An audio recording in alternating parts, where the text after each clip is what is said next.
One thing many of the people listening to this presentation have in common is that they have either gone to college or are currently enrolled in college. It can be a really difficult time for some, as it is a huge transition. Anything that can be done to make this process easier and to make students feel more welcome at their new home is great. With the number of college students receiving help for their mental health rising each year, we know there is a problem. There are many causes for poor mental health. We'll look at one today that is high particularly among college students, and that is isolation.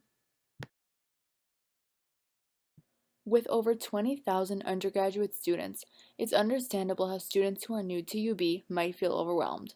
Going off to college is already pretty stressful, and navigating a large campus with thousands of new people can be pretty intimidating. These feelings are also shared by upperclassmen who feel like they haven't found their place yet at UB. Pictured here is a photo of the Ellicott complex located on UB's North Campus. 62% of UB students commute to campus. 38% of students live on campus. Thus, the majority of the school's student population comes from some sort of off-campus housing. UB offers many events for students living on campus, as shown here. Posters for these events can be found inside the residence halls and in common areas. These events are created by resident assistants to promote togetherness for students who are living in dorms on campus. But what about everyone else? Getting groups of people together to foster new relationships is positive for all who are involved. Science has taught us that people are happiest and have positive mental health when they feel like they are part of a community. An article on the topic from CNN said how, quote, belonging is primal, fundamental to our sense of happiness and well-being, unquote. Having strong mental health is very important. There are so many positive benefits. I've listed a few here. It is especially good for college students to have good mental health because they are often juggling a lot of work, an amount that many are not used to, so it is a big transition for them. While UB does offer good resources for maintaining positive mental health, these events are less about social togetherness and more about the well-being of individuals. I don't see these types of events as being something that will draw commuters to campus when they can probably do most of these activities in their own home.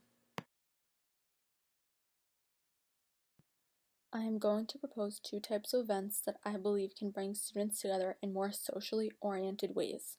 The first type are community building events, and the other type I'll call on-campus involvement. I'll explain the differences in the next slide. Community building events are all about getting students working together in teams. While this idea might be on the more expensive side and require a lot of planning, it can be a great way to get students to meet new friends while working towards a goal. There could be a sign-up sheet in the student union, and let's say one Saturday per month students could take UB transportation out to take part in these events.